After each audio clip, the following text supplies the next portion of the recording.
Nunca pensé que las palabras más crueles vendrían de la boca de mi propio hijo. Fue un domingo por la tarde, en mi propia casa frente a toda la familia. Ricardo, mi hijo mayor, me miró directamente a los ojos y dijo: «Papá, ya no vales nada. Eres una carga para todos nosotros». El silencio que siguió fue ensordecedor. Mi corazón se detuvo por un instante. Sentí como si me hubieran clavado un cuchillo en el pecho. Durante 68 años de vida había enfrentado muchas cosas, pero jamás imaginé que mi propio hijo, el niño que cargué en mis brazos, el joven, al que ayudé a levantar su primer negocio, me diría algo así. Antes de continuar, déjame decirte que lo que vas a escuchar es completamente real.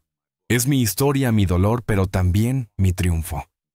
Y si estás pasando por algo similar, quiero que sepas que no estás solo.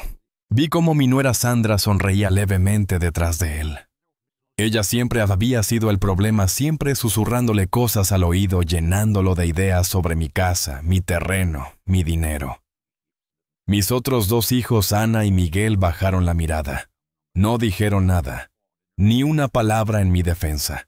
El olor de la carne asada que había preparado con tanto cariño esa mañana todavía flotaba en el aire, pero ya nadie tenía apetito. Me quedé paralizado en mi silla. Las manos me temblaban. Intenté hablar, pero las palabras no salían. ¿Qué podía decir? ¿Cómo podía defenderme de semejante acusación? Ricardo continuó implacable. Este terreno está desperdiciado contigo.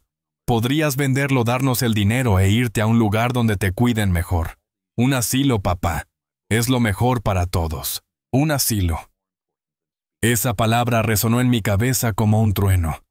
Yo que construí mi casa con mis propias manos. Yo que trabajé desde los 14 años en el campo para sacar adelante a mi familia. Yo que después de que María, mi esposa, murió hace 5 años, seguí adelante solo cuidando de ese pedazo de tierra que ella tanto amaba. Sandra se atrevió a hablar. «Don Roberto, usted ya no puede cuidarse solo. La semana pasada lo encontré confundido en el jardín. Necesita ayuda profesional». Mentira. Pura mentira. Yo estaba perfectamente lúcido. Lo que ella vio fue a un hombre podando sus rosales, los mismos que María plantó hace 20 años. Pero a nadie le importó mi versión. Ricardo sacó unos papeles de su bolsillo. «Ya hablé con un agente inmobiliario. El terreno vale 280,000 pesos. Podemos venderlo en menos de un mes. Con ese dinero pagas el asilo por años y lo que sobre lo repartimos entre todos. Es justo, papá. Es lo correcto. Justo. Correcto». Esas palabras me quemaron. Miré a Ana, mi única hija, buscando apoyo. Ella evitó mi mirada. Miguel, el menor, el que siempre fue más callado, también permaneció en silencio. Todos ya lo habían discutido antes. Todos estaban de acuerdo. Todos menos yo. Pero lo que ellos no sabían, lo que ninguno de ellos imaginaba, era que yo llevaba 3 noches sin dormir. 3 noches escuchando sus conversaciones desde mi habitación. 3 noches en las que descubrí el verdadero plan. No querían ayudarme. Querían deshacerse de mí. Querían mi terreno, mi casa, mi legado. Y yo en silencio había tomado una decisión. Esa tarde, cuando todos se fueron, me quedé solo en mi sala. Las fotos de María me miraban desde la repisa. «Perdóname, amor», le susurré, «pero tengo que proteger lo que construimos juntos». Y entonces supe exactamente qué hacer. Me llamo Roberto Jiménez. Tengo 68 años, y durante 45 años creí que había construido una familia unida, sólida, llena de amor y respeto. Soy carpintero de profesión, aunque ya retirado. Mis manos todavía tienen fuerza, mis ojos todavía ven con claridad, y mi mente está más lúcida que nunca.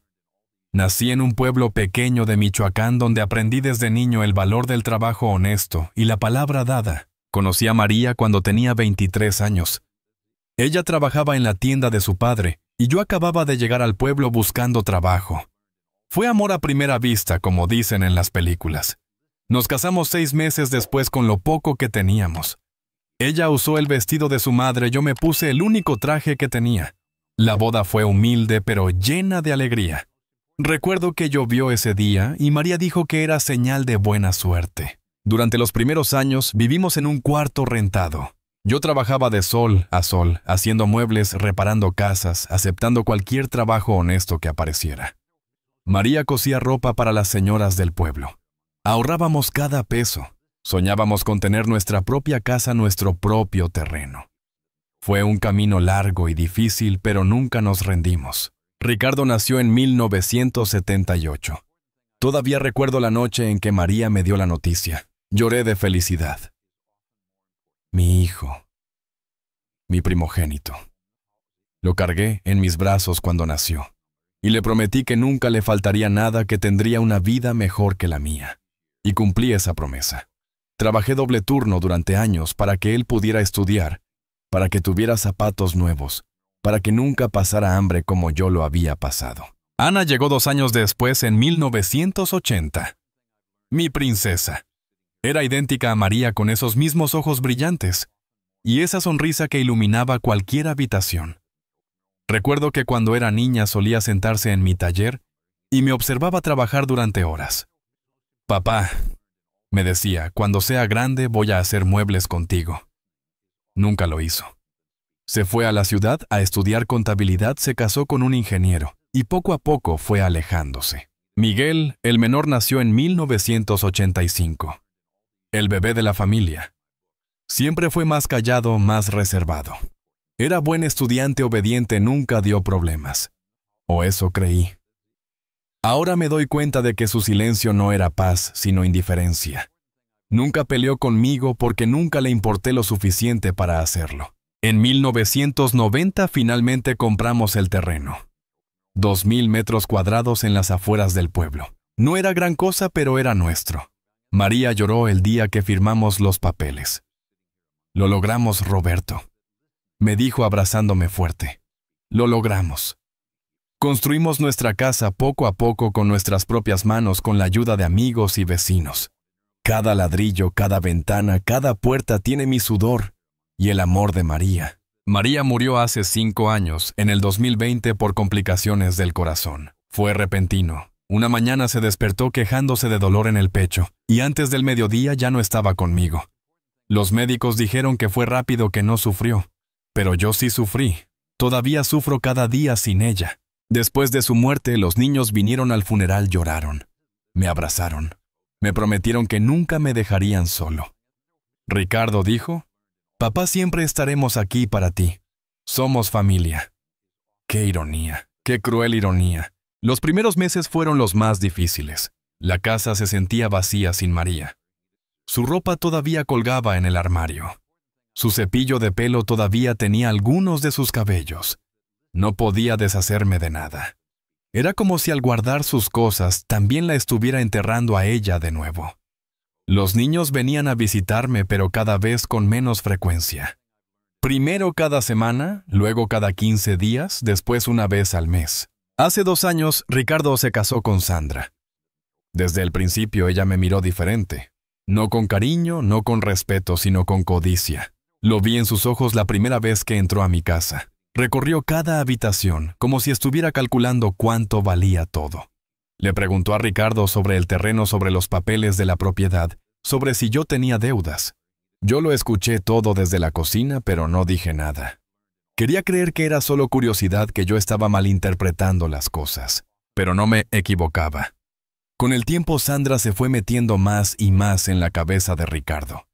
Cada visita traía nuevas sugerencias. «Don Roberto, ¿no cree que esta casa es muy grande para usted solo? Don Roberto, ese terreno de atrás está desperdiciado, podría rentarlo. Don Roberto, ya hizo un testamento, es importante tener todo en orden a su edad».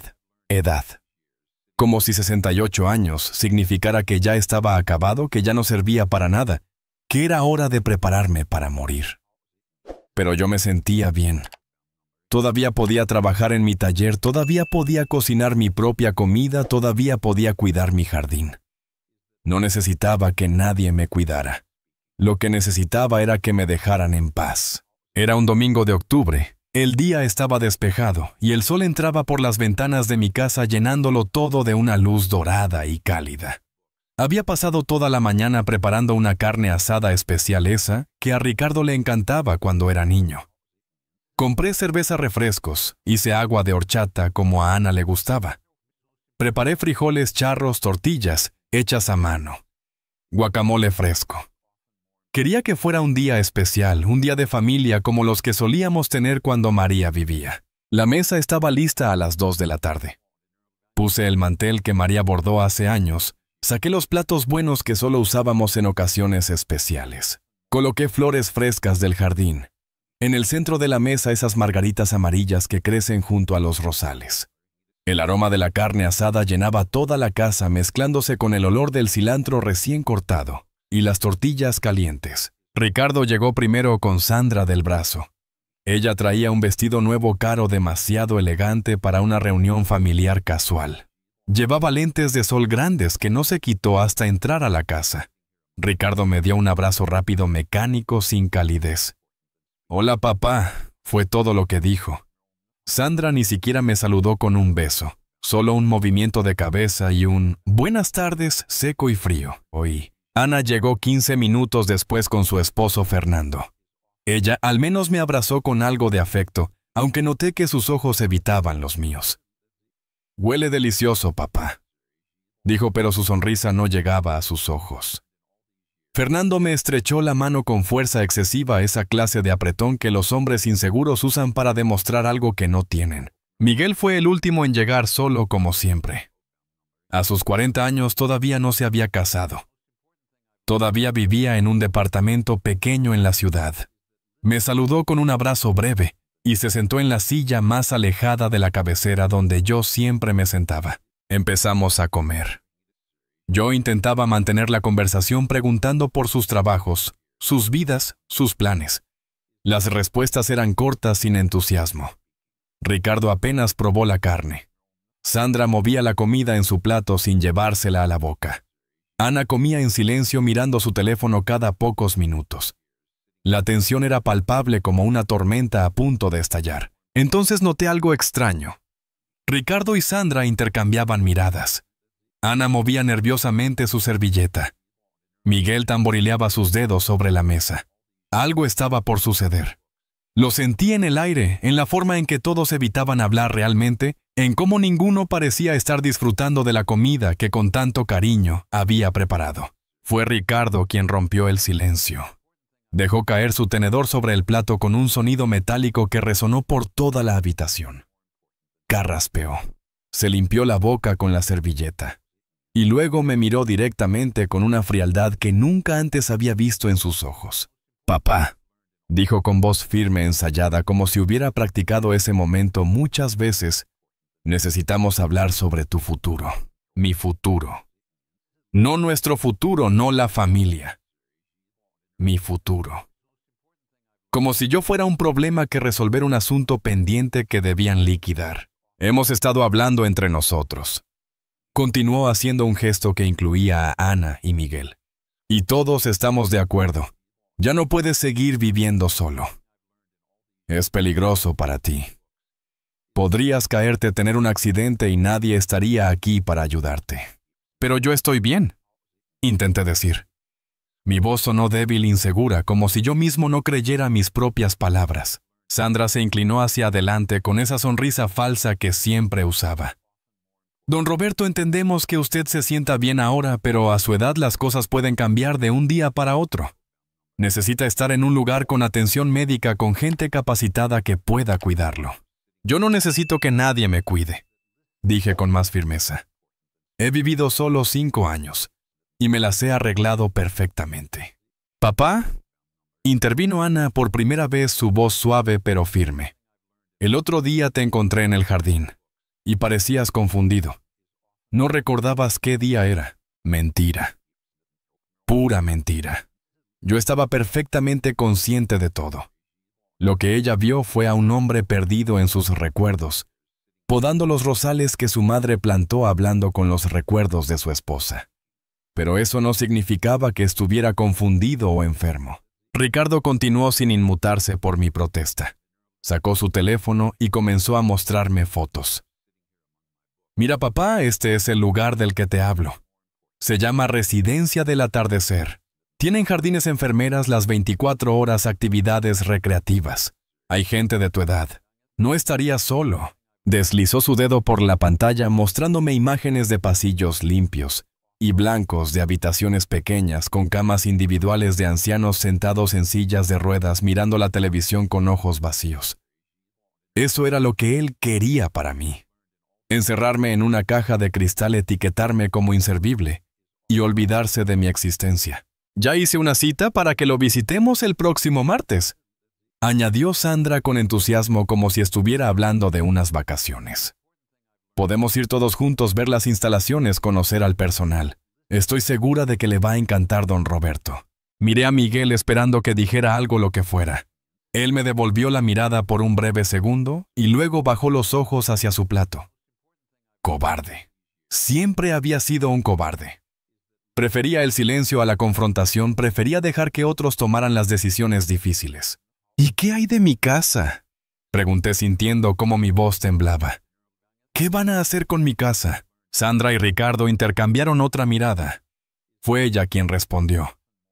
Bueno, don Roberto, como ya le mencionamos, el terreno y la propiedad tienen un valor considerable. 280,000 pesos según la evaluación del agente inmobiliario.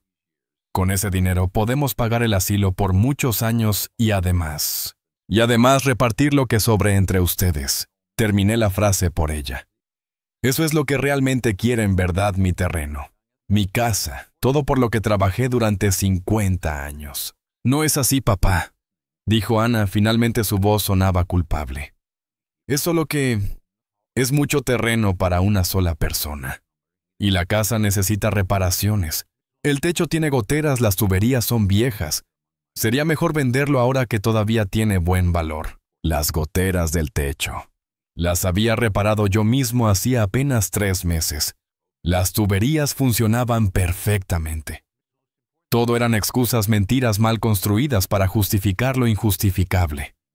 Querían mi propiedad y estaban dispuestos a inventar cualquier pretexto para conseguirla. Los rosales de su mamá se están secando, papá, añadió Ana, jugando su carta más cruel.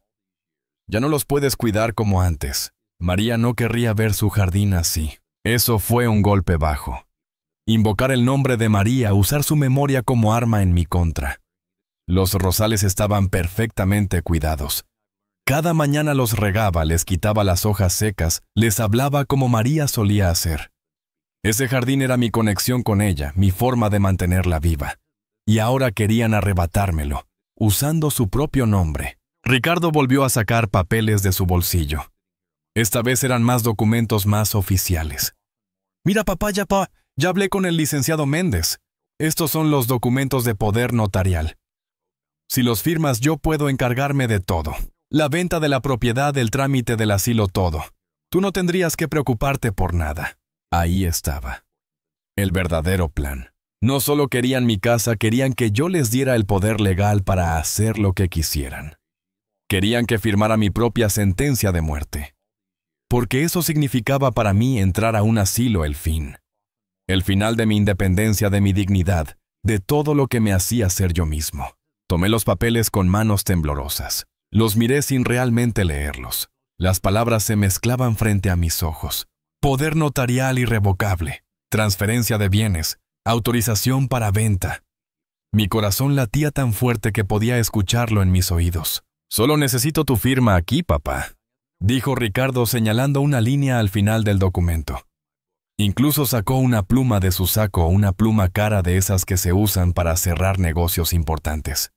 Es lo mejor para todos. Para ti también. Vas a estar más tranquilo, más seguro. Sandra se levantó y comenzó a recoger los platos, como si el asunto ya estuviera decidido, como si mi firma fuera solo una formalidad. El ruido de los cubiertos chocando contra la losa resonaba en mis oídos. Ana miraba su teléfono de nuevo, probablemente calculando cuánto le tocaría de la venta. Miguel seguía en silencio invisible, ausente. Sostuve la pluma en mi mano. Pesaba más de lo que debería. Miré la línea donde debía firmar. Mi nombre. Robert Jiménez. 68 años de vida resumidos en una firma que entregaría todo lo que tenía a las mismas personas que acababan de decirme que ya no valía nada. Pero entonces sucedió algo. Algo dentro de mí se rompió, pero no de la forma que ellos esperaban. No me derrumbé, no lloré, no supliqué. En cambio, algo más profundo se activó. Una furia fría calculada como la que había visto en los ojos de mi propio padre cuando alguien intentó estafarlo hace muchos años. Ese instinto de supervivencia que viene de generaciones de hombres que aprendieron a proteger lo suyo. Dejé la pluma sobre la mesa sin firmar. Necesito pensarlo, dije con una voz más firme de lo que me sentía. Es una decisión importante. No puedo tomarla así nada más. Ricardo frunció el ceño. Papá, ya lo hemos discutido todo. No hay nada que pensar. Es la mejor opción. Necesito pensarlo. Repetí esta vez mirándolo directamente a los ojos. Vi sorpresa en su rostro. Probablemente esperaba que me rindiera, que firmara sin chistar, que aceptara mi destino como un cordero camino al matadero. Sandra dejó de recoger los platos y regresó a la mesa. Su rostro había cambiado. La máscara de preocupación se había caído un poco, dejando ver algo más oscuro debajo. Don Roberto, no queremos presionarlo, pero el agente inmobiliario nos dijo que hay varios interesados en el terreno. Si esperamos mucho, podríamos perder buenas ofertas. Por supuesto. Ya habían hablado con compradores. Ya tenían todo planeado. Probablemente ya habían gastado mi dinero en sus mentes, ya habían decidido qué harían con su parte de la herencia. Mi herencia. La herencia que yo todavía no había muerto para dejar. El martes tenemos la cita en la residencia, insistió Ricardo. Al menos ven a conocerla. Si no te gusta, buscaremos otra opción. Mentira. No habría otra opción. Si ponía un pie en ese lugar, si mostraba la más mínima debilidad, me tendrían atrapado. Lo sabía, lo sentía en mis huesos. Está bien, dije finalmente. Iré el martes a conocer el lugar, pero no prometo nada. Eso pareció satisfacerlos momentáneamente. Ricardo guardó los papeles de vuelta en su bolsillo, pero vi cómo Sandra le hacía una seña con la cabeza. No habían terminado. Esto era solo el principio. La comida continuó en un silencio incómodo. Nadie disfrutó de la carne asada. Nadie elogió los frijoles charros o las tortillas hechas a mano. Todo mi esfuerzo, todo mi amor puesto en esa comida había sido en vano. Se fueron antes de las 5 de la tarde con excusas apresuradas sobre el tráfico y compromisos pendientes. Ricardo me dio otro abrazo mecánico. Piénsalo bien, papá. Es por tu bien. Ana me besó la mejilla sin mirarme a los ojos. Te quiero, papá. Solo queremos lo mejor para ti. Miguel simplemente levantó la mano en un gesto de despedida y salió detrás de los demás. Cuando cerré la puerta detrás de ellos, me quedé de pie en el umbral durante varios minutos. La casa estaba en silencio nuevamente, pero era un silencio diferente. No era la paz que sentía antes de que llegaran. Era el silencio que viene después de una batalla, cuando todavía puedes oler la pólvora en el aire. Caminé de regreso al comedor. Los platos sucios seguían sobre la mesa. La carne asada que sobró se estaba enfriando. Las tortillas se habían endurecido. Comencé a recoger todo lentamente, lavando cada plato con cuidado, guardando la comida en el refrigerador, aunque sabía que probablemente no me la comería. Era algo que hacer algo para mantener mis manos ocupadas mientras mi mente trabajaba. Esa noche no pude dormir. Me quedé sentado en la sala en el mismo sillón donde María solía tejer, mirando las fotografías en las paredes. Ahí estaba Ricardo a los 5 años, sonriendo sin dientes frontales. Ana en su vestido de primera comunión. Miguel graduándose de la preparatoria. Todos esos momentos felices, todos esos recuerdos de una familia que creí que era real. ¿En qué momento se había roto todo? ¿Cuándo había comenzado esta transformación? ¿Fue cuando María murió? ¿O había comenzado antes y yo había sido demasiado ciego para verlo? Recordé algo que mi padre me dijo una vez, cuando yo tenía 20 años. Hijo, me dijo, nunca confíes tu futuro completamente en manos de otros, ni siquiera en las de tus hijos. Ama con todo tu corazón. pero protege lo tuyo con tu cabeza. En ese momento no entendí sus palabras. Pensé que era cínico desconfiado. Ahora comprendía que no era cinismo. Era sabiduría ganada a través de experiencias dolorosas. Me levanté del sillón cerca de las 2 de la mañana y caminé hacia mi habitación. Pero en lugar de acostarme, abrí el cajón inferior de mi cómoda S que estaba escondido detrás de mi ropa vieja.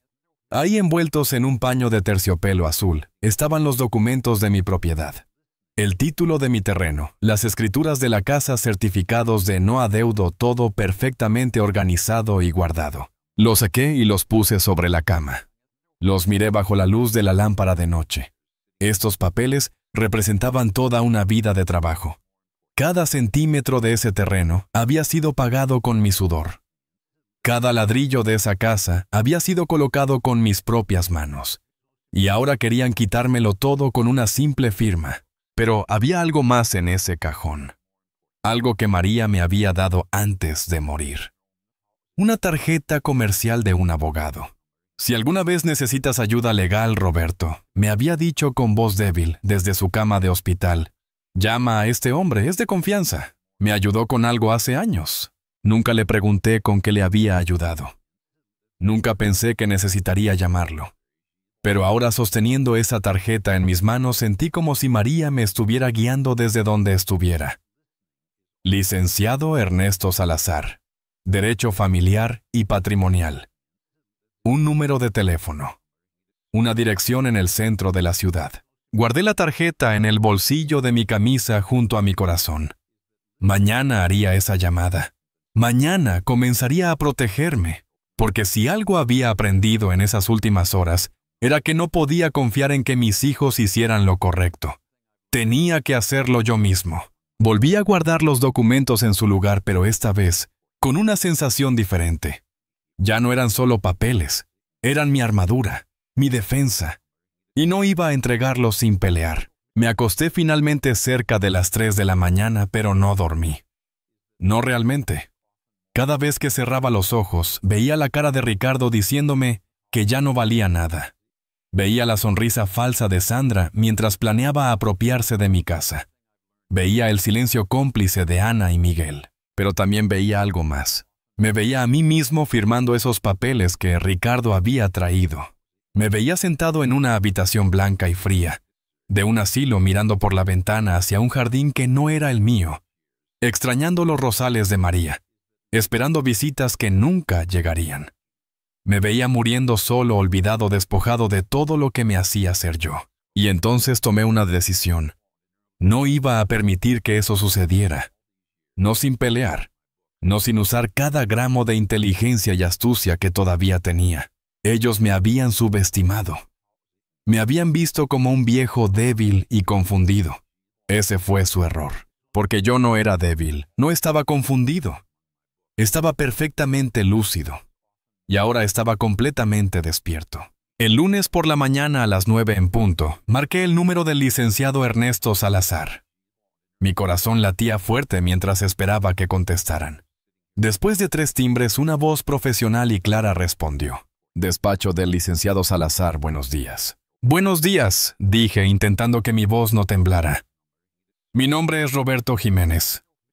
Mi esposa María Jiménez me dio este número antes de fallecer. Necesito hablar con el licenciado Salazar sobre un asunto urgente. Hubo una pausa breve. Un momento, por favor. La espera se sintió eterna. Escuchaba el sonido de mi propia respiración, el tic-tac del reloj en la pared de mi cocina, el canto de los pájaros afuera. Finalmente, una voz masculina madura y confiable tomó la línea. Señor Jiménez, soy Ernesto Salazar. María me habló mucho de usted. Lamento profundamente su pérdida. Ella era una mujer extraordinaria. Esas palabras me tomaron por sorpresa. El licenciado conocía a María. Hablaba de ella con respeto genuino. Sentí un nudo en la garganta. Gracias, licenciado. Necesito su ayuda. Es sobre mi familia, sobre mi propiedad. Están tratando de... No sé ni cómo explicarlo.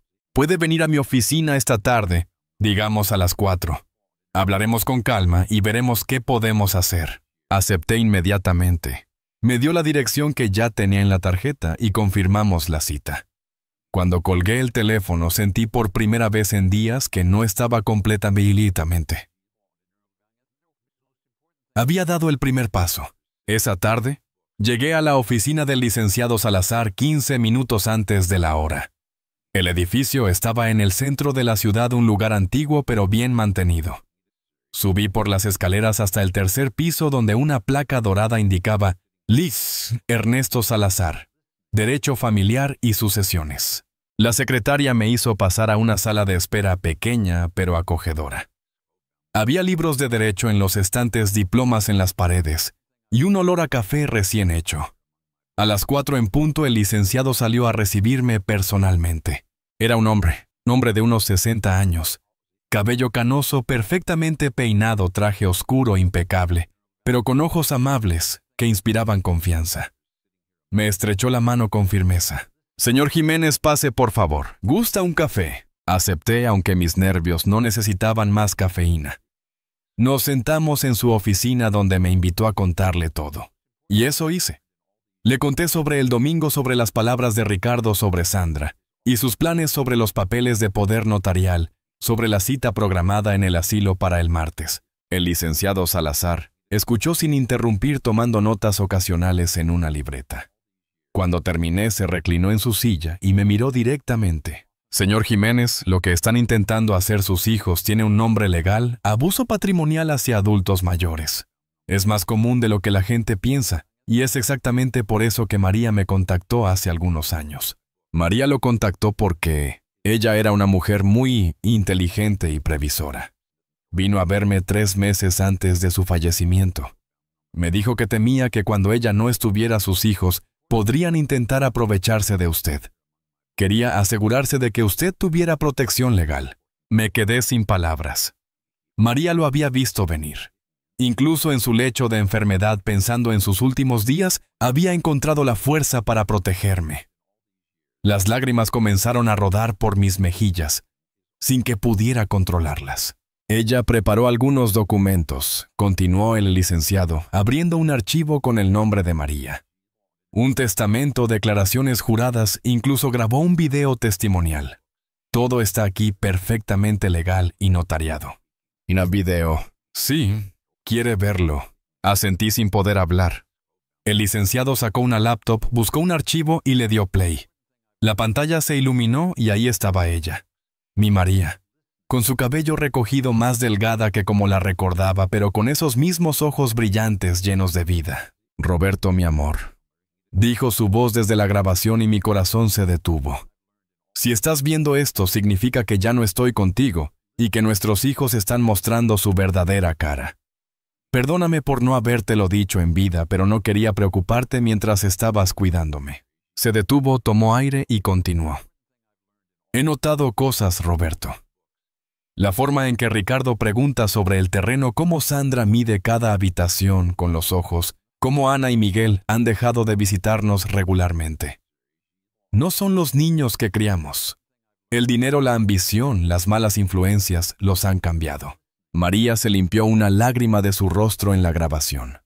«Por eso preparé esto con el licenciado Salazar, para protegerte, para que cuando intenten quitarte lo nuestro tengas las armas legales para defenderte. No firmes nada sin consultar primero con él. Prométeme que no firmarás nada». La imagen se congeló en su rostro y el licenciado pausó el video. Yo estaba llorando abiertamente ahora. María lo había sabido. Todo este tiempo ella lo había sabido. «Hay más en el video», dijo el licenciado suavemente. «Pero podemos verlo después si lo prefiere. Lo importante ahora es actuar rápido». Trajo consigo alguno de los documentos que su hijo quería que firmara. Le mostré los papeles que Ricardo había dejado en mi casa con la excusa de que los revisara con calma. El licenciado los leyó cuidadosamente, y con cada línea su expresión se volvía más seria. «Esto es peor de lo que pensé», dijo finalmente. «Este poder notarial no es solo para vender la propiedad. Les daría control total sobre todas sus decisiones financieras, médicas, incluso personales. Si firma esto, señor Jiménez, legalmente sería como si ya no existiera. Ellos podrían hacer lo que quisieran sin su consentimiento». Un escalofrío recorrió mi espalda. Había estado a punto de firmarlo. Si no hubiera encontrado la tarjeta de María, si no hubiera hecho esa llamada, estaría perdido. ¿Qué puedo hacer?, pregunté. El licenciado sonrió por primera vez. Podemos hacer varias cosas. Primero, vamos a proteger legalmente su patrimonio. Segundo, vamos a documentar todo lo que ha sucedido. Y tercero, vamos a darles a sus hijos una lección que nunca olvidarán. Trabajamos durante las siguientes 3 horas. Firmé documentos legales que protegían mi propiedad, actualicé mi testamento bajo condiciones muy específicas y preparé una carpeta completa con evidencia de todo lo que había sucedido. El licenciado incluso me enseñó a grabar conversaciones en mi teléfono celular, algo que sería crucial para lo que vendría. Mañana es su cita en el asilo, me recordó el licenciado. Vaya. Escuche lo que tienen que decir, grabe todo, no firme absolutamente nada. Y cuando sea el momento correcto les mostraremos que Roberto Jiménez no es el anciano indefenso que ellos creen. Llegué a Canas esa noche sintiéndome diferente. Ya no era la víctima. Ahora era un hombre preparado, armado, con conocimiento legal y la bendición póstuma de mi esposa. Puse el teléfono a cargar, revisé que la aplicación de grabación funcionara correctamente. Y me fui a dormir con algo que no había sentido en días esperanza. El martes llegó con un cielo nublado. Ricardo pasó por mí a las 10 de la mañana. Venía solo sin Sandra, lo cual me pareció extraño. Durante el camino hacia la residencia intentó hacer conversación casual. ¿Dormiste bien, papá? Sí, muy bien. Mentí. Vas a ver que este lugar es perfecto para ti. Tienen de todo. Incluso tienen un pequeño jardín donde podrías plantar flores como las que mamá tenía. Cada palabra era como veneno envuelto en miel. Mantuve mi rostro neutral sin revelar nada de lo que ahora sabía. Mi teléfono en el bolsillo ya estaba grabando toda la conversación. La residencia del atardecer era exactamente como imaginaba. Un edificio de 2 pisos pintado de color crema pálido con ventanas con barrotes decorativos que no engañaban a nadie sobre su verdadero propósito. El jardín del que Ricardo había hablado era apenas un pedazo de pasto con 2 bancas y algunos arbustos tristes. Nos recibió una mujer de unos 40 años con bata blanca y una sonrisa profesional demasiado amplia. Señor Jiménez, qué gusto conocerlo, soy la directora Lucía Ramírez. Su hijo nos ha contado mucho sobre usted. Apuesto a que sí. Probablemente ya habían discutido los términos del pago, las condiciones del contrato, todo sin mi conocimiento o consentimiento. Nos dio un recorrido por las instalaciones. Los pasillos olían a desinfectante y a algo más, algo indefinible, pero deprimente. Vejez. Olvido. Resignación. Vimos el comedor donde ancianos con miradas perdidas comían en silencio. Vimos la sala de actividades donde 3 personas veían televisión sin realmente prestarle atención. Vimos las habitaciones, pequeñas cajas con una cama, un armario y una ventana con vista al estacionamiento. Esta podría ser su habitación, señor Jiménez, dijo la directora con entusiasmo. Orientación al sur, mucha luz natural.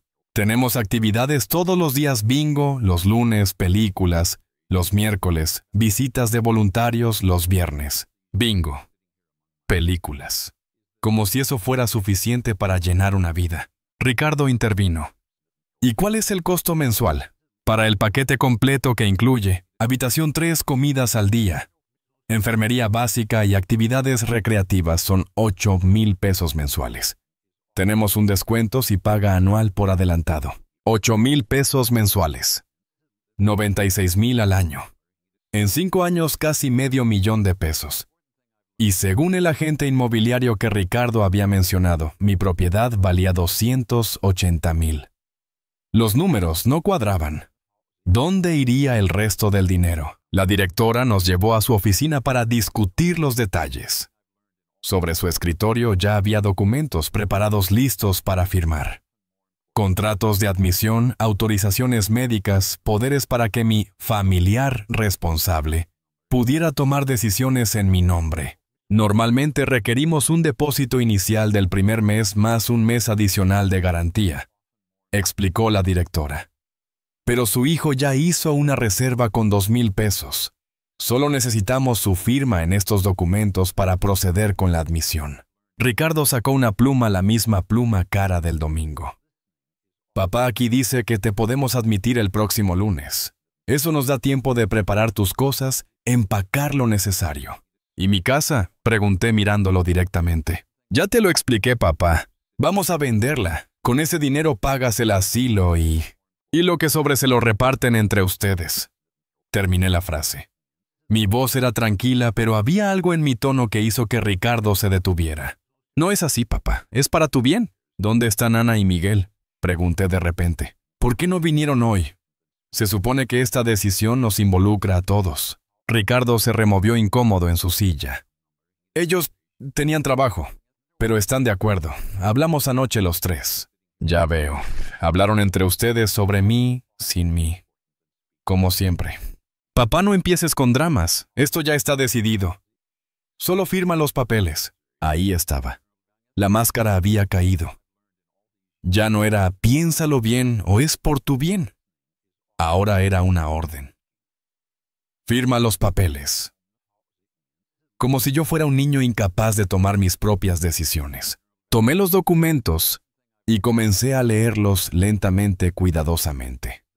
La directora y Ricardo intercambiaron miradas impacientes. Podía sentir su frustración creciendo con cada segundo que pasaba. Papá, ya los revisamos. Todo está en orden.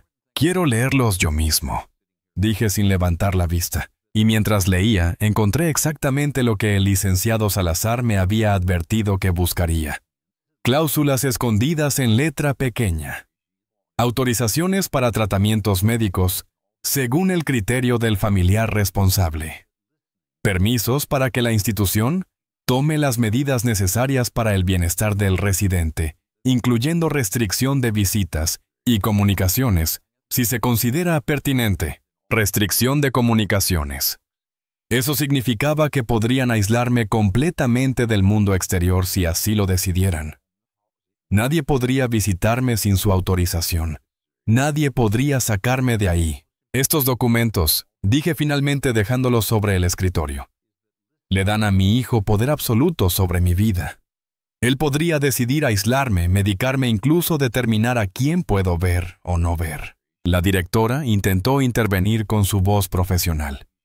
Señor Jiménez, esas son solo cláusulas de protección estándar. Para casos extremos donde el residente... ¿Dónde el residente qué? Donde el residente se da cuenta de que está siendo encerrado contra su voluntad e intenta defenderse. El ambiente en la oficina cambió inmediatamente. La sonrisa de la directora se congeló. Ricardo se puso rígido en su silla. Papá, ¿qué te pasa? Estás siendo paranoico. Paranoico, déjame ver si entiendo bien la situación. Ustedes quieren que firme documentos que les dan control total sobre mí y sobre mi propiedad. Quieren encerrarme en este lugar donde no tendré ni voz ni voto. Quieren vender mi casa, mi terreno, todo por lo que trabajé durante 50 años. Y cuando me resisto, cuando hago preguntas, soy yo el que está siendo paranoico. Me levanté de la silla. Mi corazón latía fuerte, pero mi mente estaba clara. Más clara de lo que había estado en años. No voy a firmar nada, dije con voz firme. No hoy, no mañana, no nunca. Esa casa es mía, ese terreno es mío. Y mientras yo tenga un aliento de vida en este cuerpo, nadie me va a quitar lo que es mío. Ricardo se levantó, también su cara roja de ira. Papá, estás cometiendo un error. Nosotros solo queremos ayudarte. Ayudarme. Diciéndome que no valgo nada. Tratándome como si ya estuviera muerto. Esa no es ayuda, Ricardo. Eso es traición. La palabra quedó flotando en el aire entre nosotros. Traición. Pesada. Definitiva. Verdadera. No puedes quedarte solo en esa casa, dijo Ricardo cambiando de táctica. Es peligroso. Ya lo discutimos. Ya está decidido. Lo decidieron ustedes, sin mí. Pero yo tengo noticias para ti, hijo. Yo también he tomado decisiones. Y vas a descubrir muy pronto que tu padre no es el viejo tonto que crees que soy. Salí de la oficina sin mirar atrás. Ricardo me siguió gritando en el pasillo. Papá, papá, regresa. Tenemos que hablar de esto. Pero yo seguí caminando. Crucé el jardín triste, pasé por la puerta principal y salí a la calle. Ricardo me alcanzó en la acera. ¿Cómo vas a regresar a casa? Yo te traje. Tomaré un taxi, dije sacando mi teléfono. Papá, por favor, sé razonable. Me di vuelta para mirarlo por última vez. Este hombre frente a mí, con su cara roja de frustración con su traje caro y su pluma elegante, era mi hijo. Le había enseñado a caminar. Le había leído cuentos antes de dormir. Le había pagado sus estudios. Y ahora me miraba como si yo fuera un obstáculo en su camino hacia la riqueza. Ricardo, dije con una voz más tranquila, yo te di todo lo que pude en esta vida. Te di educación, oportunidades, amor. Pero hay algo que nunca te di y ahora veo que fue un error. Te di todo sin enseñarte a valorarlo. Sin enseñarte que algunas cosas no se pueden comprar, vender o robar. Como la dignidad, como el respeto, como la lealtad a la familia. Nosotros somos tu familia, protestó débilmente. No, Ricardo. La familia no traiciona. La familia no abandona. La familia no codicia lo que no le pertenece. Lo que veo frente a mí no es mi familia. Es un extraño que tiene mi apellido. Un taxi se detuvo frente a nosotros. Subí sin esperar respuesta. Mientras el auto se alejaba, vi a Ricardo de pie en la acera con los papeles sin firmar en sus manos, viéndome partir. No supe si lo que vi en su rostro fue arrepentimiento o ira, o simplemente sorpresa de que su plan hubiera fallado. No me importó. Porque finalmente, después de días de sentirme perdido y traicionado, había recuperado algo esencial: mi dignidad. Y ahora venía la parte más difícil. Esa noche me senté en el porche de mi casa mirando el jardín que María y yo habíamos cultivado durante tantos años. Las estrellas comenzaban a aparecer en el cielo oscuro. El aire fresco de la noche traía el aroma de los rosales. Pero yo no sentía paz. Sentía un vacío profundo, como si algo dentro de mí se hubiera roto para siempre. No dormí. Ni un solo minuto. Me quedé ahí en la mecedora que construí hace 20 años, reproduciendo cada momento en mi cabeza. Cada palabra, cada mirada, cada gesto de desprecio. Ya no vales nada. Las palabras de Ricardo resonaban una y otra vez en mi mente como un disco rayado que no podía detener. ¿En qué momento perdí a mis hijos? ¿Cuándo dejaron de ser los niños que corrían por este jardín persiguiendo mariposas? ¿Cuándo se convirtieron en estos extraños que solo veían números cuando me miraban 280,000 pesos? Eso era lo que yo valía para ellos. No mi amor, no mis sacrificios, no mis años de trabajo. Solo el precio de mi terreno. Cerré los ojos y los vi pequeños. Ricardo a los 7 años llorando porque se había caído de su bicicleta. Yo lo había levantado, limpiado sus rodillas raspadas y le había dicho: los hombres fuertes se caen, hijo, pero siempre se levantan. ¿Dónde estaba ese niño ahora? ¿Dónde estaba ese hijo que me miraba como si yo fuera su héroe? Ana, a los 5 años, con su vestido de flores, bailando en este mismo jardín, mientras María la miraba con orgullo. Mira, papá, soy una princesa. Y yo le había dicho: eres mi princesa, la más hermosa del mundo. ¿Cuándo dejé de ser su papá para convertirme en una carga? ¿En qué momento mi princesa aprendió a mirar hacia otro lado cuando me necesitaba? Miguel. Mi bebé. El último. El que siempre fue más callado, más reservado. Pensé que su silencio era timidez, sensibilidad. Ahora me daba cuenta de que su silencio era indiferencia. No le importaba lo suficiente como para defenderme, pero tampoco le importaba lo suficiente como para atacarme abiertamente. Simplemente no le importaba. Me pregunté si había sido mi culpa, si había fallado como padre, si había trabajado demasiado y les había prestado poca atención, si les había dado demasiadas cosas materiales y muy pocos valores. María siempre me decía: Roberto, los estás malcriando. Necesitan aprender el valor del esfuerzo. Pero yo quería darles lo que yo nunca tuve. Quería que su vida fuera más fácil que la mía. ¡Qué error!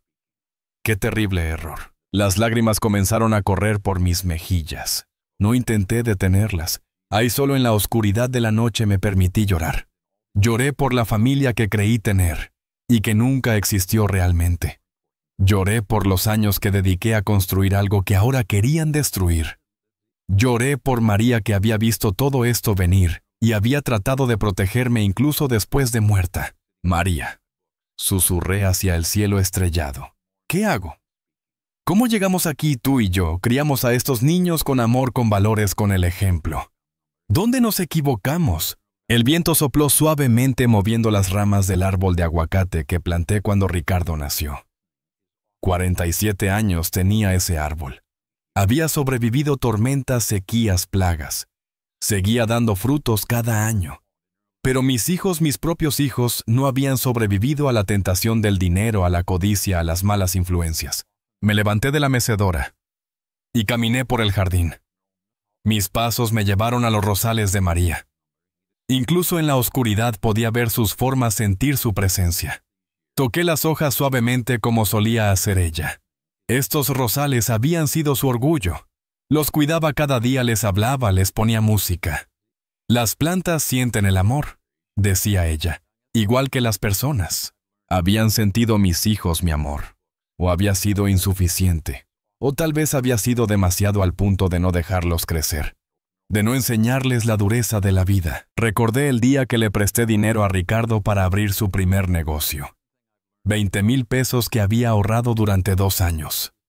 Te lo pago en 6 meses, papá, te lo prometo. Han pasado 15 años y nunca vi ese dinero de vuelta. Nunca se lo reclamé. Pensé que el éxito de mi hijo era suficiente recompensa. Ahora me daba cuenta de que lo único que había logrado era enseñarle que podía tomar de mí sin consecuencias. Recordé cuando Ana tuvo problemas en su matrimonio y vino a quedarse conmigo por 3 meses. La recibí con los brazos abiertos. Cociné para ella, lavé su ropa, escuché sus lamentos durante horas. Le di espacio, privacidad, apoyo incondicional. Cuando se reconcilió con Fernando y se fueron, me abrazó y me dijo: «Gracias, papá. Eres el mejor padre del mundo». ¿Dónde estaba ese agradecimiento ahora?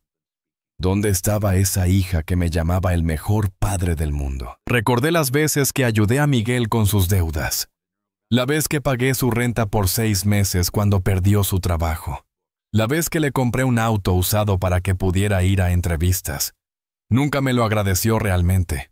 Solo asentía con la cabeza y decía: «Gracias, papá», con la misma emoción con la que alguien agradece que le pasen la sal en la mesa. Había sido un tonto que confundió el dar con el amar. Un tonto que creyó que mientras más diera, más me amarían. Pero el amor no funciona así. El amor verdadero no se compra. No se gana con sacrificios. No se construye solo dando. También requiere límites, consecuencias, enseñanzas duras. El cielo comenzó a aclararse. El amanecer se acercaba. Había pasado toda la noche en el jardín, perdido en mis pensamientos, en mis recuerdos, en mi dolor.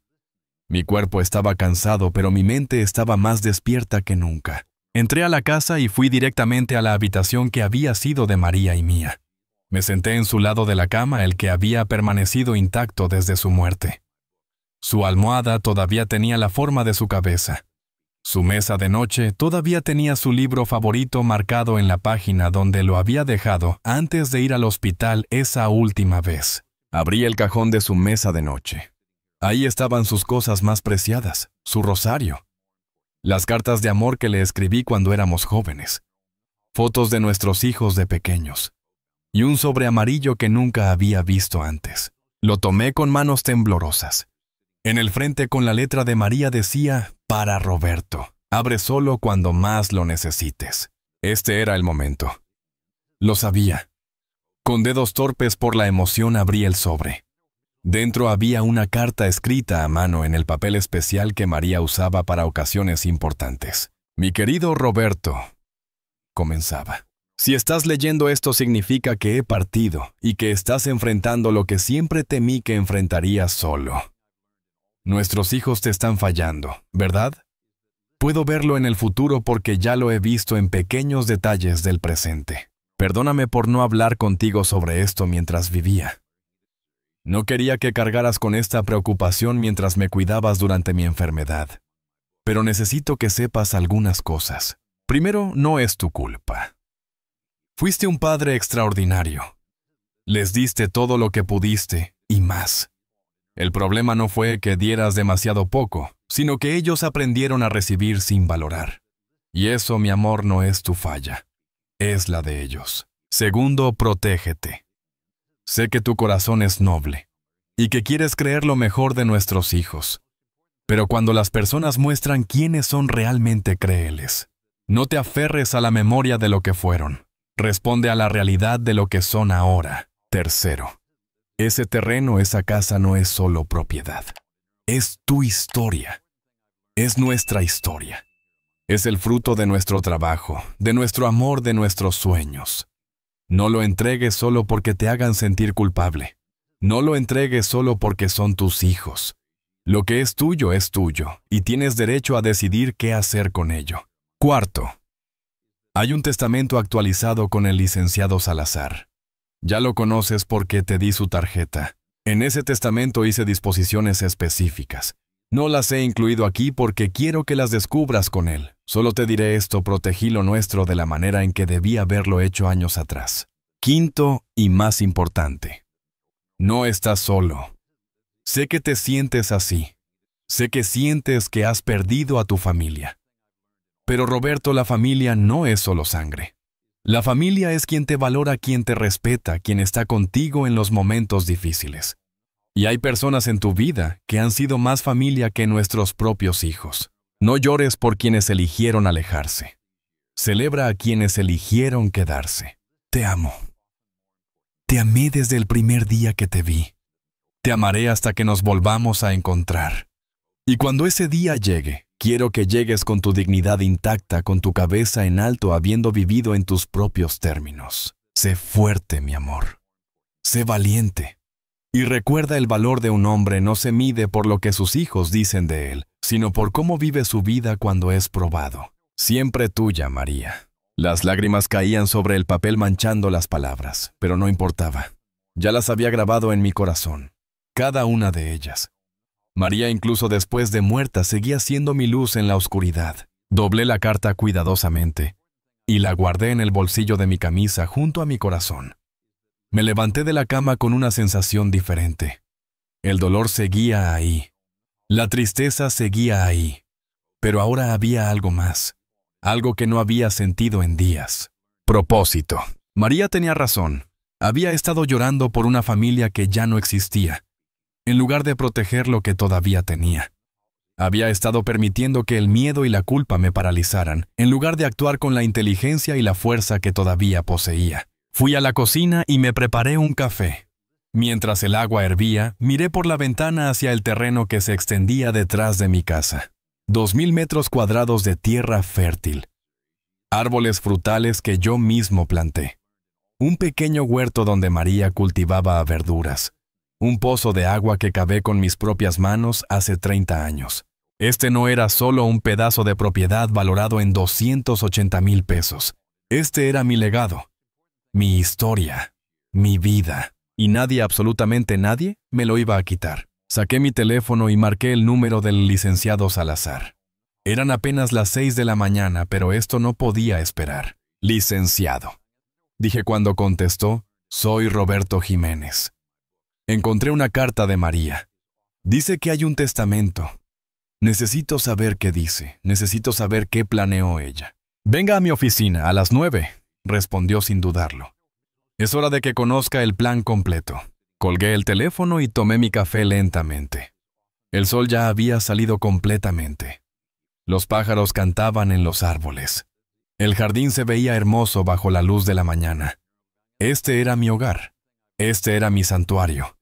Y ahora, gracias a María, tenía las herramientas para defenderlo. La tristeza seguía ahí profunda como un pozo sin fondo.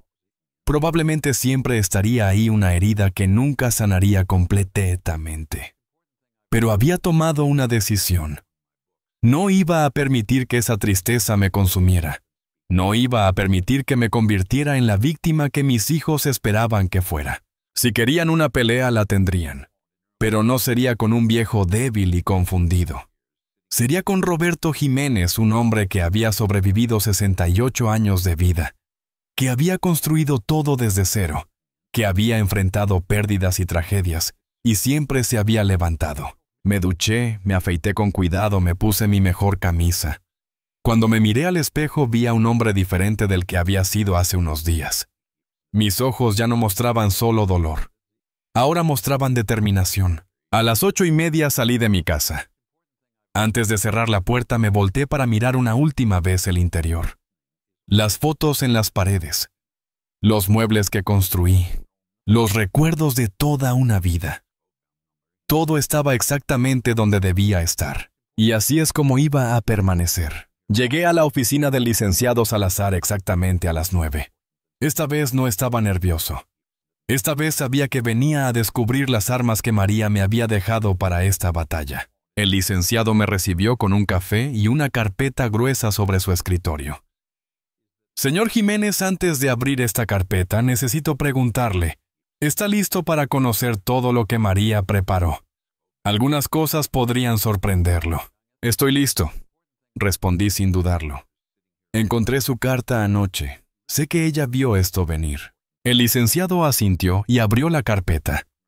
María vino a verme por primera vez hace 3 años, mucho antes de su enfermedad terminal. Me dijo que había notado cambios en sus hijos, especialmente después de que Ricardo se casara con Sandra. Me pidió que preparara documentos legales para protegerlo a usted. Sacó el primer documento. Este es un testamento muy específico. En él María dejó instrucciones claras. La propiedad está a nombre de ambos como régimen de sociedad conyugal. Cuando ella falleció, automáticamente, el 50% pasó a usted. Pero el otro 50% no fue directamente a los hijos.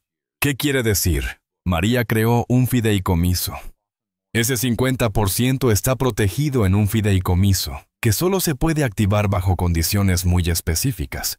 Condiciones que sus hijos deben cumplir. Mi corazón comenzó a latir más rápido. ¿Qué condiciones? El licenciado leyó del documento. Los beneficiarios del fideicomiso recibirán su parte solo si primero demuestran haber mantenido contacto regular y afectuoso con Roberto Jiménez durante al menos 2 años después del fallecimiento de María. Segundo, no hayan intentado por medios legales o de presión conseguir que Roberto Jiménez transfiera, venda o done su propiedad. Tercero, hayan proporcionado apoyo emocional y físico a Roberto Jiménez en su vejez. Me quedé sin palabras. María había protegido mi 50% y había puesto condiciones imposibles para que ellos recibieran el suyo. Condiciones que ya habían violado completamente. Hay más, continuó el licenciado. María también dejó instrucciones de que si alguno de sus hijos intenta declararlo a usted incapaz mentalmente, intenta ingresarlo en una institución contra su voluntad, o intenta obtener poder notarial sobre sus bienes mediante coacción, automáticamente pierde cualquier derecho al fideicomiso. Ya lo intentaron, dije sintiendo una mezcla de tristeza y satisfacción. Los papeles que Ricardo quería que firmara. Lo sé. Por eso llamé a un testigo. Recuerda a la secretaria de la residencia, ella trabaja para mí. Bueno, no exactamente para mí, pero es una investigadora privada que contraté para documentar todo. No podía creerlo. ¿Usted plantó a alguien ahí? María fue muy específica en sus instrucciones. Me dijo, necesito pruebas, Ernesto. Cuando llegue el momento, Roberto necesitará pruebas irrefutables. Así que sí tenemos grabaciones de audio y video de todo lo que sucedió en esa oficina. Sus intentos de coacción, las cláusulas abusivas en los contratos, todo. Sacó una memoria USB. Aquí está todo. Además, María dejó otro documento. Es una declaración jurada que firmó ante notario donde detalla sus preocupaciones sobre el comportamiento de sus hijos, específicamente de Ricardo y Sandra. Menciona conversaciones que escuchó, actitudes que observó. ¿Por qué hizo todo esto? ¿Por qué no me lo dijo? El licenciado se reclinó en su silla. Porque lo conocía, señor Jiménez. Sabía que usted habría intentado arreglar las cosas, habría buscado explicaciones, habría dado más oportunidades. María era una mujer práctica. Ella quería que la verdad saliera a la luz, sin interferencia de sus emociones. Quería protegerlo incluso de su propia bondad. Tenía razón. Si María me hubiera contado sus sospechas, yo habría defendido a mis hijos. Habría buscado excusas para ellos. Habría dicho que ella estaba siendo injusta. ¿Y ahora qué hace? Os pregunté. Ahora, dijo el licenciado con una sonrisa pequeña. Les damos una lección que nunca olvidarán. Pero usted tiene que estar dispuesto a llegar hasta el final. Esto significa confrontarlos con la verdad. Mostrarles las consecuencias de sus acciones. Estoy listo, dije, y lo estaba. Completamente. Pasamos las siguientes 2 horas, repasando cada documento, cada prueba, cada detalle del plan. El licenciado había preparado todo meticulosamente. Citaciones legales, documentos de cancelación del fideicomiso para Ricardo, Ana y Miguel por incumplimiento de condiciones. Incluso un nuevo testamento que yo firmaría ese mismo día, dejando todo a una fundación benéfica en nombre de María. No tiene que llegar tan lejos, me advirtió el licenciado. Puede usar esto solo como advertencia. Mostrarles que usted tiene el control que ya no puede ser manipulado. No, dije con firmeza. Si María preparó todo esto es porque sabía que sería necesario. Vamos a hacerlo completamente.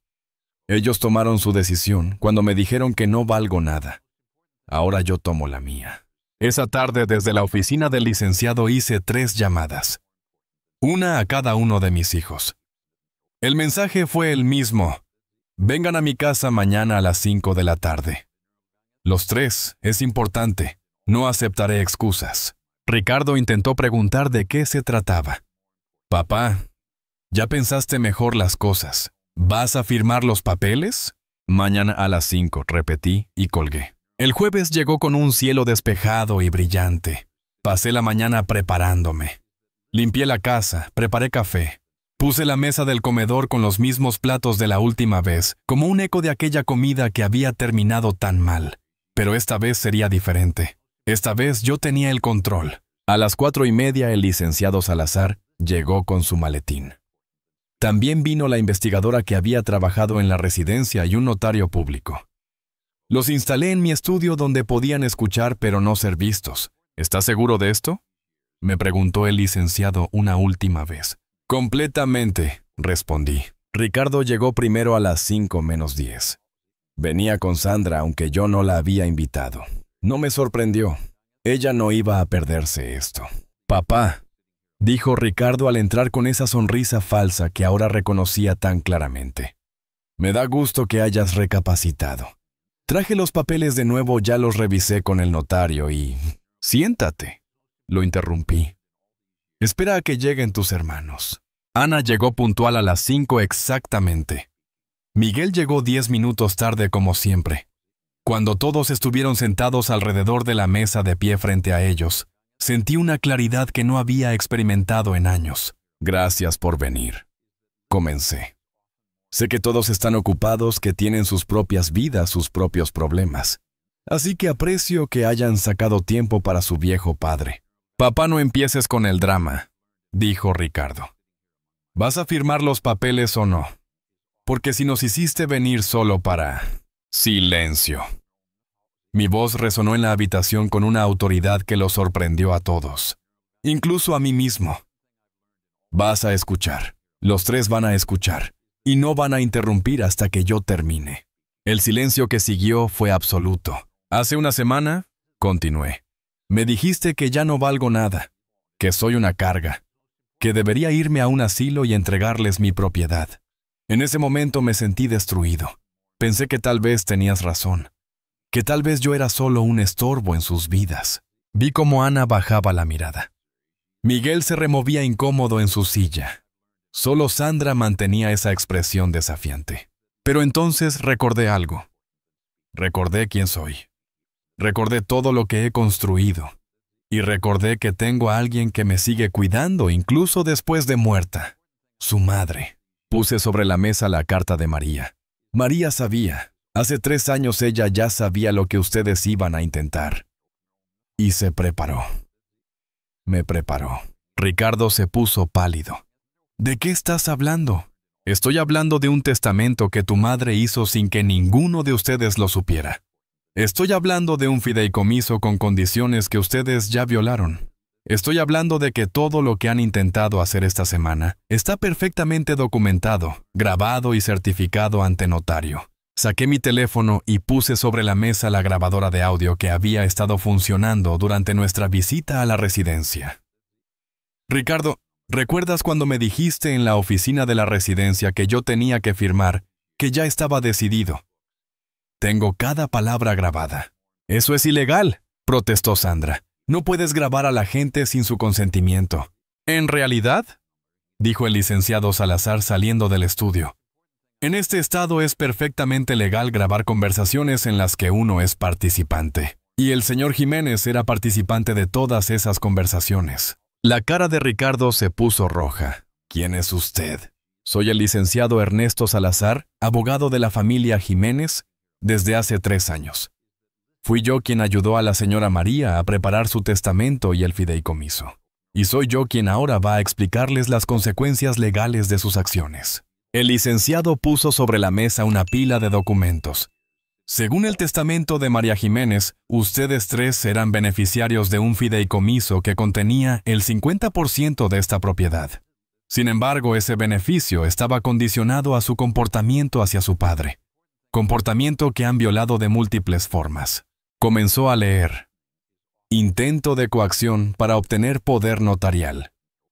Intento de internamiento involuntario en institución geriátrica. Amenazas veladas. Manipulación emocional, todo documentado, todo certificado. Ana comenzó a llorar. Papá, nosotros solo pensamos que era lo mejor para ti. Lo mejor para mí, repetí. O lo mejor para ustedes. Porque según el agente inmobiliario que consultó Ricardo, esta propiedad vale 280,000 pesos. Y según los cálculos que hice, el asilo que querían que ingresara cuesta 96,000 pesos al año. ¿Dónde iba a ir el resto del dinero, Ana? ¿Dónde? Ella no respondió. No podía. Yo les voy a decir dónde. Continué.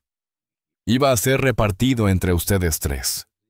Una vez que yo estuviera encerrado en ese lugar, una vez que yo firmara esos papeles, dándoles poder sobre mí, ustedes iban a vender esta casa, este terreno que su madre y yo construimos con nuestras manos, y se iban a repartir el dinero.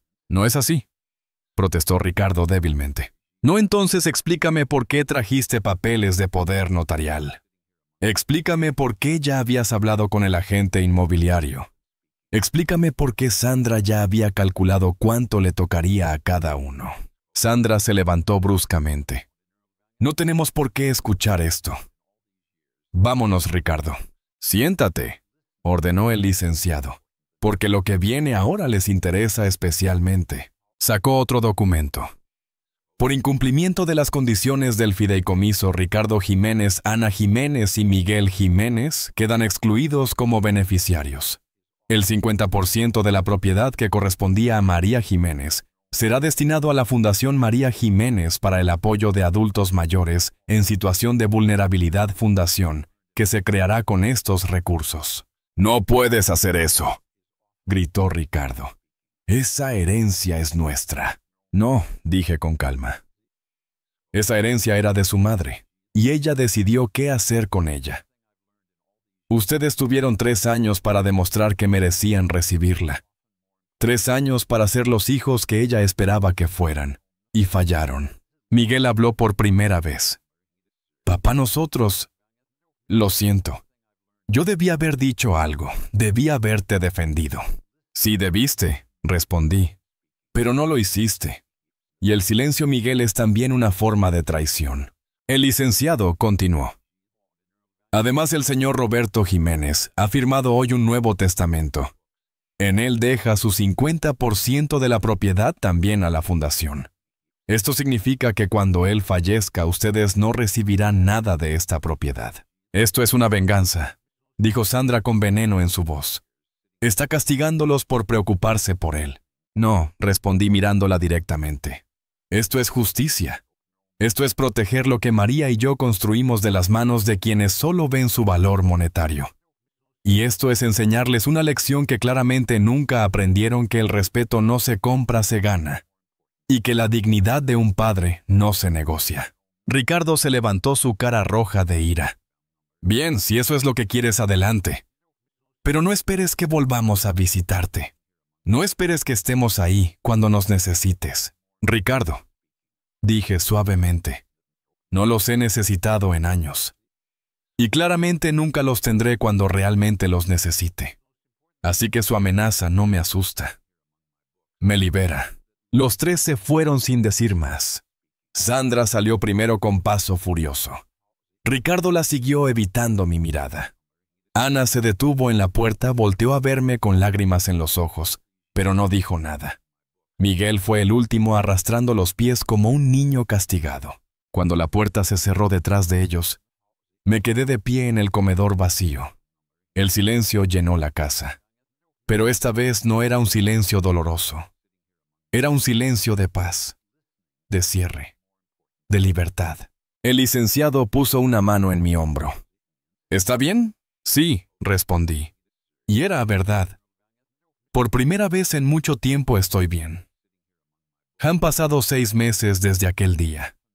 6 meses desde que mis hijos salieron por esa puerta y no han regresado. 6 meses desde que tomé la decisión más difícil de mi vida. Al principio, no voy a mentir, fue doloroso.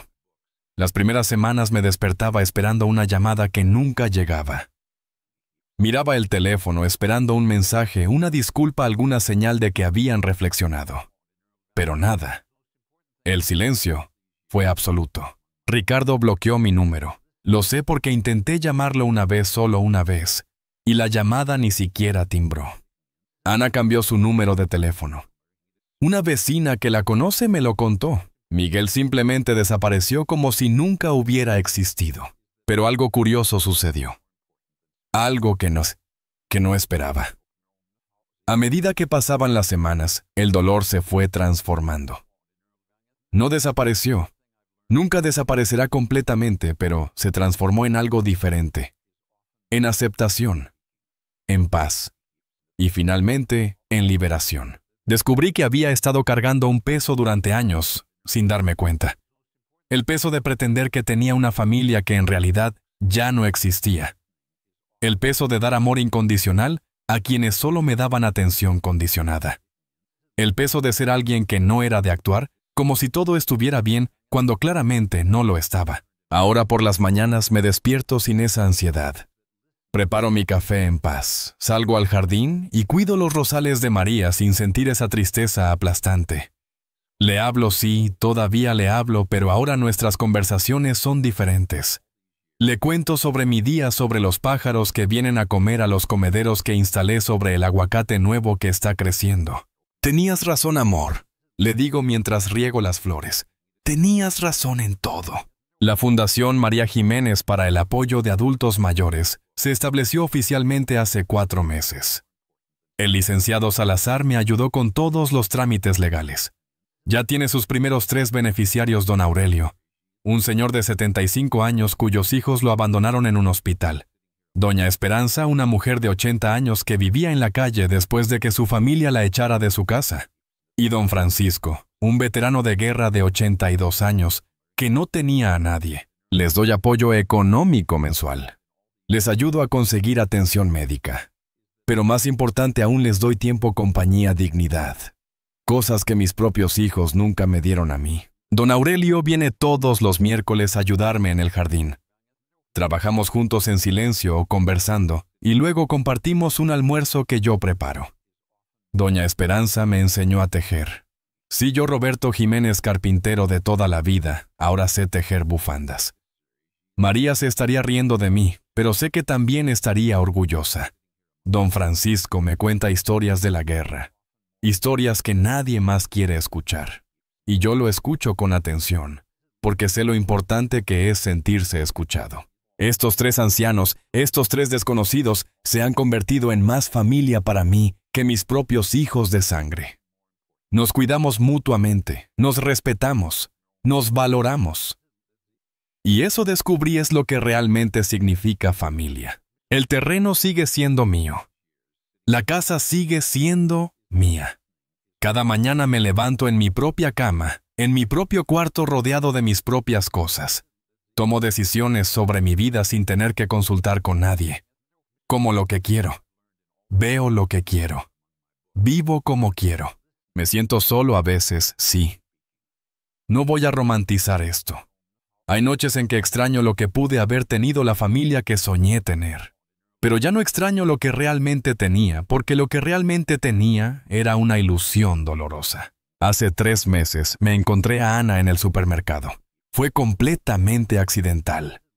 Ella estaba en el pasillo de frutas, yo venía de la sección de pan. Nuestros ojos se encontraron.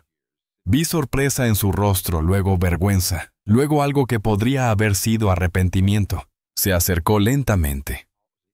«Papá», dijo con voz suave. «¿Cómo estás?» «Bien, Ana», respondí con honestidad. «Estoy bien. Yo quería llamarte. Muchas veces. Pero no sabía qué decir». La miré, realmente la miré. Estaba más delgada. Tenía ojeras. Se veía cansada, triste. Una parte de mí, esa parte que siempre será padre, quiso abrazarla y decirle que todo estaba bien. Pero no lo hice. Ana, si hubieras querido llamar, habrías llamado. El teléfono funciona en ambas direcciones. Y honestamente, después de 6 meses, no sé qué podríamos decirnos que cambiara algo. Sus ojos se llenaron de lágrimas. «Lo siento, papá. Siento mucho todo». «Yo también lo siento», dije. «Siento que las cosas hayan terminado así. Siento que no hayamos sido la familia que tu madre y yo soñamos crear. Pero las decisiones tienen consecuencias, Ana. Y todos tenemos que vivir con las nuestras». Empujé mi carrito de compras y seguí mi camino. La dejé ahí en medio del supermercado llorando. Fue duro, sí. Me dolió, por supuesto. Me arrepiento, no. Porque he aprendido que el perdón no significa volver a permitir que te lastimen. El perdón significa liberarte del peso del rencor, pero no significa abrir la puerta de nuevo a quienes demostraron no merecer estar dentro. Ricardo, según me contó el licenciado Salazar, intentó impugnar el testamento de María, contrató un abogado y todo. Pero los documentos eran impecables. El testamento era legal, las condiciones eran claras y las pruebas de su comportamiento eran irrefutables. El caso fue desestimado en menos de un mes. No he sabido nada de él desde entonces. Miguel, sigue siendo un misterio. No sé dónde está, qué hace, si piensa en mí alguna vez. Tal vez sea mejor así. Su indiferencia siempre fue más hiriente que la hostilidad de Ricardo o la debilidad de Ana. He aprendido lecciones valiosas en estos 6 meses. Lecciones que ojalá hubiera aprendido antes, pero que agradezco conocer ahora. Primera lección. La edad no te hace inútil. Tengo 68 años y soy completamente capaz de cuidar de mí mismo y de ayudar a otros. No necesito que nadie tome decisiones por mí. No necesito que nadie me cuide, cuando lo que realmente quieren es controlarme. Segunda lección. El amor no es suficiente. Yo amaba a mis hijos con todo mi corazón. Los sigo amando a mi manera. Pero el amor sin respeto, sin reciprocidad, sin límites, es destructivo. Es importante amar, pero es igual de importante saber cuándo protegerte de quienes no valoran ese amor. Tercera lección. Los errores de crianza tienen consecuencias, pero no eres responsable por todas las decisiones de tus hijos adultos. Yo cometí errores, sí. Di demasiado, permití demasiado, no enseñé límites suficientes. Pero ellos son adultos. Ellos tomaron sus propias decisiones. Yo puedo reconocer mis errores sin cargar con toda la culpa. Cuarta lección. Nunca es tarde para tomar control de tu vida. A los 68 años tomé las decisiones más difíciles y más importantes de mi existencia. Pude haberme rendido, haber firmado esos papeles, haber aceptado mi destino como la víctima indefensa que ellos querían que fuera. Pero no lo hice, y eso me salvó. Quinta lección. La familia verdadera no siempre es la de sangre. Don Aurelio, doña Esperanza, don Francisco, incluso el licenciado Salazar, me han dado más amor, respeto y compañía en estos 6 meses que mis hijos en los últimos 5 años. Sexta lección. Protege lo tuyo. No por avaricia, no por egoísmo, sino porque lo que tienes representa tu vida, tu trabajo, tu historia. Tienes derecho a decidir qué hacer con ello. Y no dejes que la culpa o la manipulación emocional te hagan entregar lo que te pertenece. Séptima y más importante lección. La dignidad no tiene precio ni edad. Nunca eres demasiado viejo para defender tu dignidad. Nunca eres demasiado viejo para exigir respeto. Nunca eres demasiado viejo para decir no a quienes quieren aprovecharse de ti. El terreno donde está la casa que construí con María vale 280,000 pesos según el mercado. Pero para mí no tiene precio. No porque sea oro o porque sea una mansión, sino porque es mío. Porque cada árbol que crece aquí lo planté yo. Porque cada ladrillo de esta casa lo puse yo. Porque María está en cada rincón, en cada flor, en cada rayo de sol que entra por las ventanas. Y cuando llegue mi momento, cuando finalmente me reúna con María, esta propiedad servirá para ayudar a otros ancianos como yo. A otros abuelos y abuelas que fueron abandonados, olvidados, traicionados por sus propias familias. Y cada uno de ellos sabrá que alguien los valora, que alguien los respeta, que alguien reconoce su dignidad. Esa será mi venganza final. No dejar nada a quienes solo me vieron como una fuente de dinero. Y dejar todo a quienes entienden que el valor de una persona no se mide en pesos, sino en humanidad. Anoche soñé con María. Estábamos jóvenes de nuevo bailando en nuestro jardín, como solíamos hacer los domingos. Me sonrió y me dijo: «Lo hiciste bien, Roberto. Estoy orgullosa de ti». Me desperté con lágrimas en los ojos, pero eran lágrimas de paz. Porque sé que donde quiera que esté María, ella está viendo cómo finalmente aprendí a protegerme. Cómo finalmente encontré la fuerza que ella siempre supo que tenía. Ya no soy la víctima de esta historia. Soy el sobreviviente. Soy el hombre que se negó a ser destruido por la traición de sus hijos. Soy el hombre que eligió su dignidad sobre su necesidad de ser amado. Y soy el hombre que a sus 68 años descubrió que nunca es tarde para vivir en tus propios términos. Si mi historia te ha tocado el corazón, si has vivido algo similar o conoces a alguien que lo está viviendo, quiero que sepas esto: no estás solo. Miles de adultos mayores en nuestro país, en todo el mundo, enfrentan este mismo dolor. El abandono, la traición, la codicia de quienes deberían amarlos.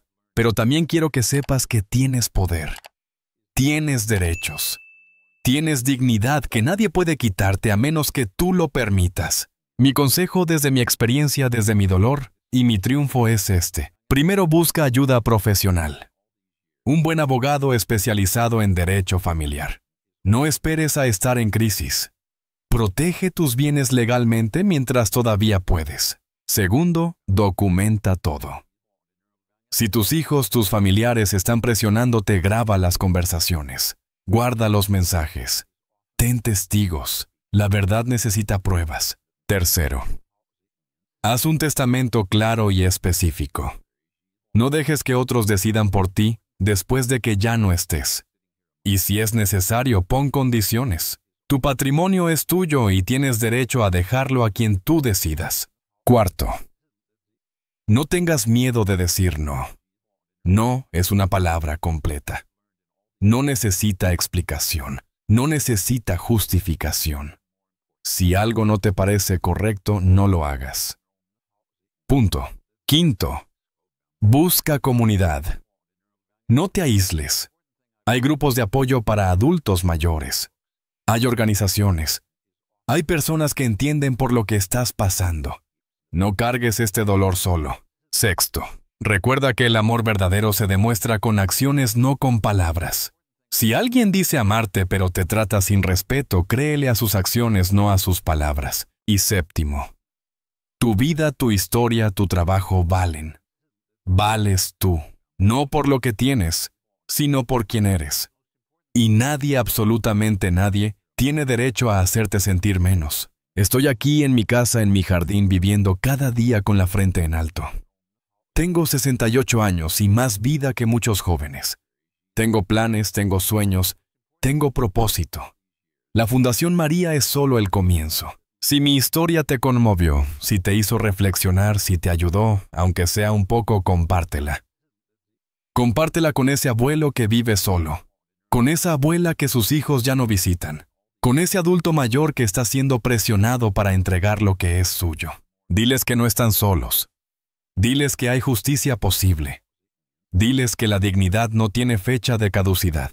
Me despido de ti agradeciéndote por escucharme, por permitirme compartir mi historia.